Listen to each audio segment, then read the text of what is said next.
So Axel, you're here to talk to us about the diamond formation. So first off, let's talk about what is the diamond formation and how is it helpful to both leaders and emerging leaders in their business?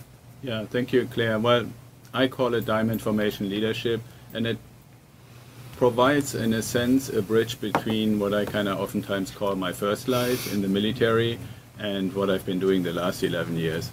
In the military, I had the good fortune to be an aviator flying jets, and one of the parts that comes with that is actually flying in these diamond formations, meaning like 4 planes being in this diamond formation. And what I found is when you transfer that to leadership in business, that I believe there are 4 really, really important components for modern leadership that need to be considered by business. And that's for my speeches and books and workshops and so forth. And those 4 corners are: how do we handle globalization? How do we handle what I call cultural sensitivity, or some people also call it diversity? Really having good relationships with people from different backgrounds and different heritage. Then the third one is, how do we actually handle team building, especially from a generational point of view, right? Everybody talks about Gen X and millennials and stuff like that, but ultimately in companies and organizations we need to work together. Sure. And how do we actually integrate that and find a way to make that work?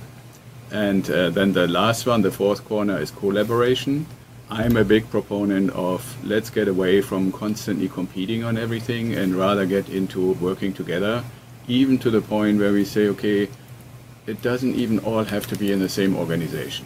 If somebody somewhere in the world does something exceptionally good or well, and we have a need for that, rather than inventing the wheel, why not reach out to them and collaborate with them? So those are the 4 corners. And when you then take that to the next level, why is it diamond formation leadership? For one, it's called a diamond formation. So for anybody who was here at the Miramar Air Show, you had a chance to see a whole bunch of them. But the other aspect is, when you look in aviation, it's really moving in 3-dimensional space, right? So keeping something in the perfect position, like this diamond, is one aspect. The other aspect for that is when you go through space or through air, you have changes in altitude, changes in temperature, changes in the wind. You have changes which you could, when you look at it from a business point of view, say it's the same like all the changes in the environment. We often talk about information overflow, the impact of the internet, the impact of media and marketing and all of those kind of things.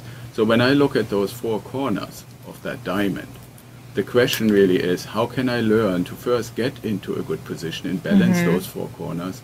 And then how can I incrementally master what needs to be adjusted a little bit here and there to always try to maintain that perfect positioning?